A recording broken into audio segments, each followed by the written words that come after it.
Hey guys, so today we're going to talk about and break down how do you build your business and get started. And we're going to focus on the execution side. And I find a lot of people that want to create things or have an impact really get stuck. And so we're going to break it down today on how to unstuck yourself. So on this channel, I speak about our best self, how to make ourselves better, our health, our mindset, and the things we want to do. So that's what we're going to focus on today. So if you are building something, maybe it's a charity, maybe you're trying to build a coffee company like me, maybe you are trying to build a hospital in Rwanda like I did previously, whatever you're trying to do, there is going to be challenges ahead. And a lot of times there's a bit of, I would say, confusion or fogginess when it comes to building your business. And as a result, people don't start, right? They don't take the action that actually makes their business happen. And it's not from a lack of wanting, it's probably more of a matter of just education and the mental structures that have been put in our minds. And when you've made a company a couple times or dozens of times, you start to see patterns. And that's what this episode's going to be all about is what are the things that you and I need to embrace when we are trying to make something. And I've got a few examples, and we're all in different places in our journeys. And so if you are one of these examples, you resonate with it, it sounds just like you, great. Use this as an advantage and a one-on-one, advice that you should weigh yourself, right? All these things I say you should weigh for your own situations and then apply them. So, number one, let's think about launching our business. Let's say you want to sell barbecue sauce, or you have a coaching business. Whatever it is, number one out of the gate, people always start thinking about the following. Oh, I need to build my website, or I need my brand, or how am I going to accept credit cards? Oh, I need to get a business license. I need to register with the state. I would like to create bank accounts. Does that sound familiar? Does that sound like you? Now, all of these things are valuable. They are needed at different points in time. But are they needed to start your business? That's the question. What is actually needed for you to start your business? And then that really gets down to the core of it is, what are we trying to do? Why, when we call it a business or it's a charity, we're trying to raise money for an institution, a hospital, whatever. Whatever you're trying to achieve, you have to know what are you trying to achieve? And when we make a business or we're trying to raise money for a fundraiser, the test is, can we get dollars? Like, are there buyers for what we are selling? Right? When I was helping with a hospital, were there people that would donate $20, $100 at a time in order to get to $110,000?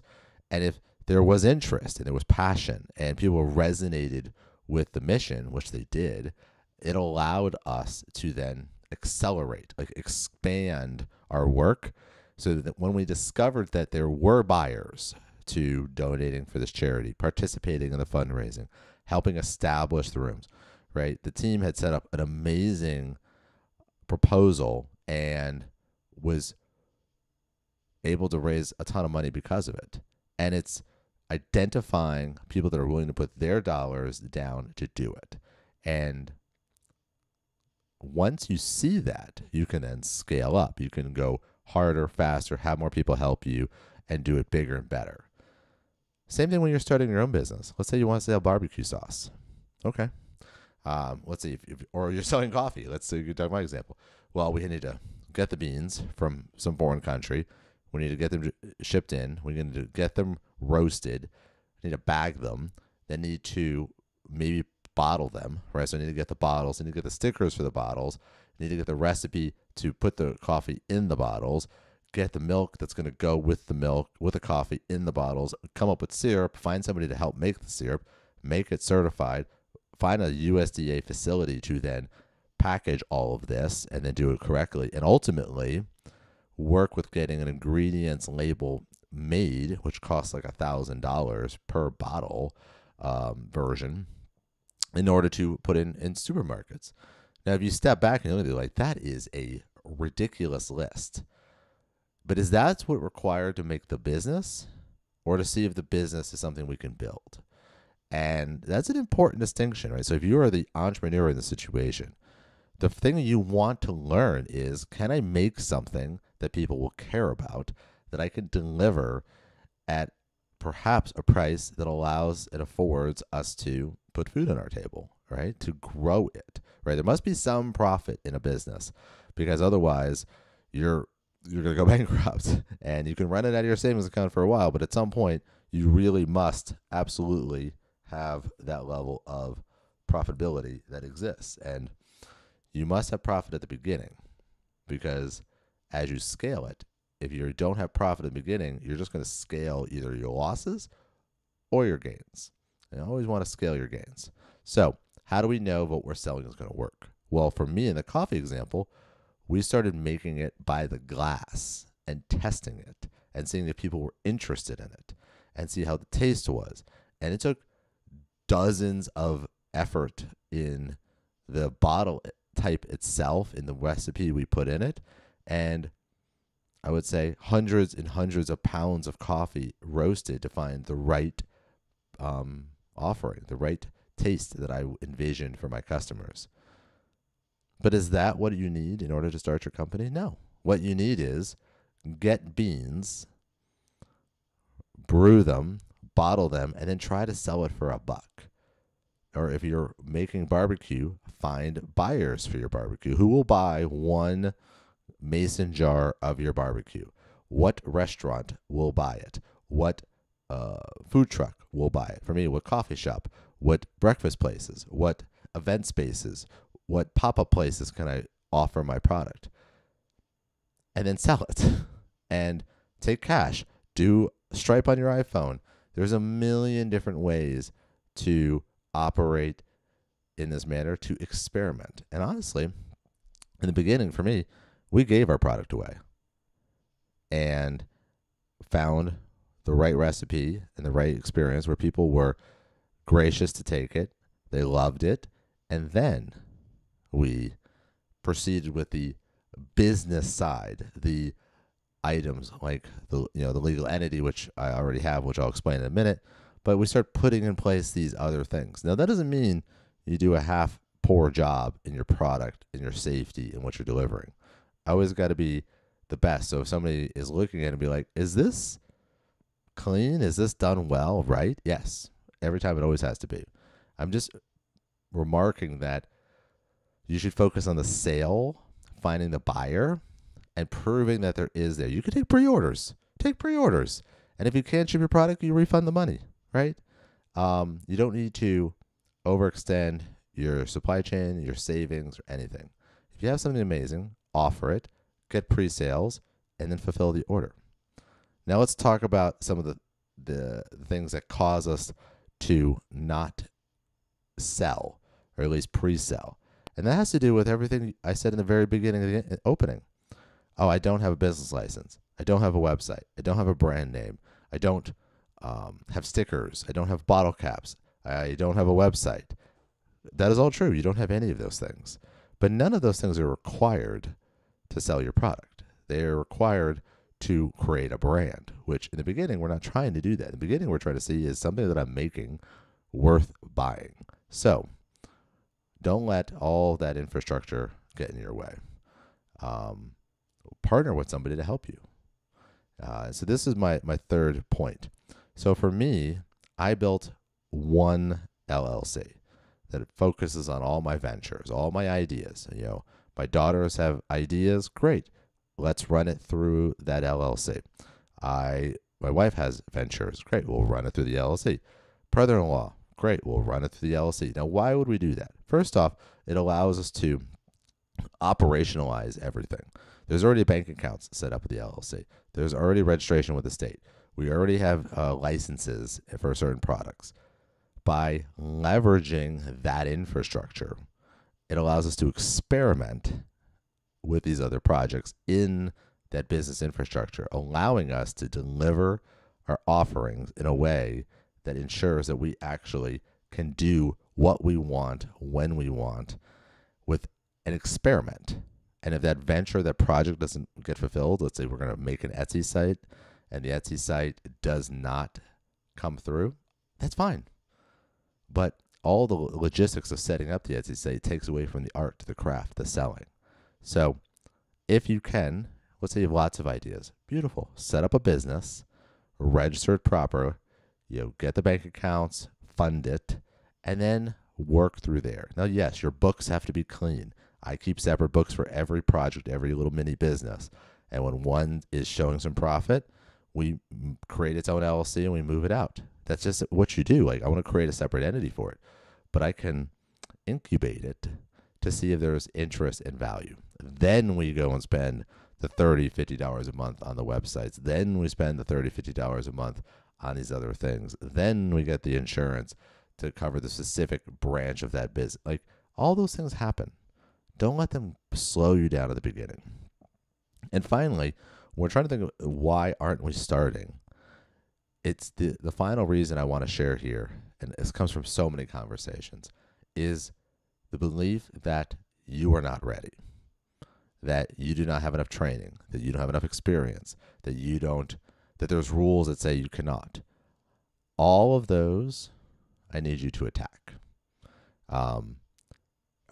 You're offering a product and a value. If you can compare your value to maybe what others provide, and you have a unique proposition, maybe the way you do it, the venue you do it, the room that you can provide it in, the method, the communications that's different, great, you should totally launch. Are you going to be with people that maybe have been doing it for longer or less time than you? Absolutely. That's what a free market is all about. And we want to let the buyers decide. What you need to realize is no education will make you available. Oh, we lost our light. No education will make you ready for what you want to do. There's just not enough of what we want to have happen in the world to make that enough. So that being said, if you're watching on the video, we lost our light, so we're going to work on getting some light back over here. So when you are working on your business, the things we have to really focus on are, one, are we doing the things that we need to do? Are we working the things that people say we need to do? Don't follow the ego on what you're working on. Follow what gets the product in the hands of the people that should buy it and go from there.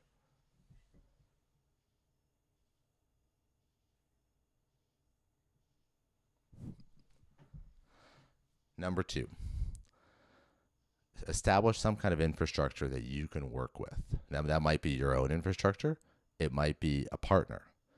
Leverage that infrastructure to get to scale, to test your products, to then set up the rest. Why would you incur thousands of dollars in cost when you can do it absolutely correctly under the wings of somebody else and then expand out? All right.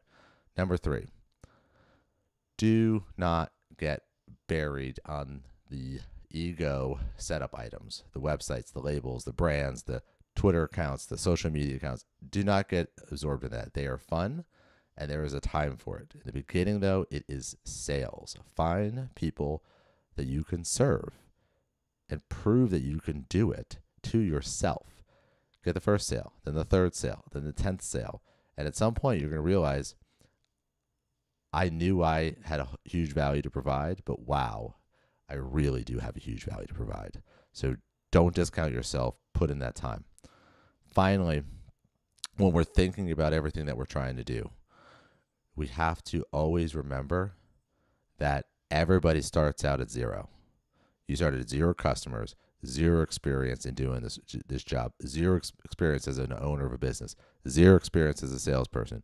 Yes, you can have other things where you have incremented, but if you want to be successful, you need to sell your product. You need to get the repetitions of trying to sell it, iterating your product, and then proving not only to yourself, but to your heart that what you're bringing forward is the best thing for your customers. And when you do that, then you will discover confidence. You will find a rhythm.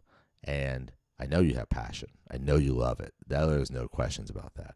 But how you can scale it and bring that to the people that will most benefit from your product, your offering, your coaching, well, that is special and unique and only will occur from your efforts. So, wrapping up, if you want to build a business, practice sales, test your product, iterate your product from your customers' feedback. Number 2, work in an infrastructure that allows you to do the business without you having to spend all the time on lawyers and accounts and banks and all those other stuff. That's just going to slow you down. Number 3, work on delivering. Don't worry about expertise, training, and all these other things. Now, you need to do it correct. You need to get the right permits and the right licenses. There's no questions about that. But in the beginning, when it's a test, an experiment, a proof of concept, right? And maybe you don't even sell it. You're like, hey, I'd like to work with you on this. I'm looking to build this type of business. I'd love for you to be, a pilot where we practice this, where we go through the repetitions, and then you give me your feedback. And if I give you value, you give me a recommendation for somebody else, and we'll go from there. That's a great line. I've seen it work a million times. So you can build what you dream about. If you want to build a business, don't get stuck in the mud of all the details, logistics, and things that you don't know or you don't know how to do. Focus on what you do know how to do, and that's your product. Make your product, offer your product, iterate your product, and then let the world rejoice from your creative endeavors and your hard work. I hope this helps. As always, you can listen to it on the podcast. I write up a lot of what I speak on, so if you prefer written form, please find that. Subscribe, add a comment, and if there is anything I can do for you, please jump right out and let me know. Have a great night.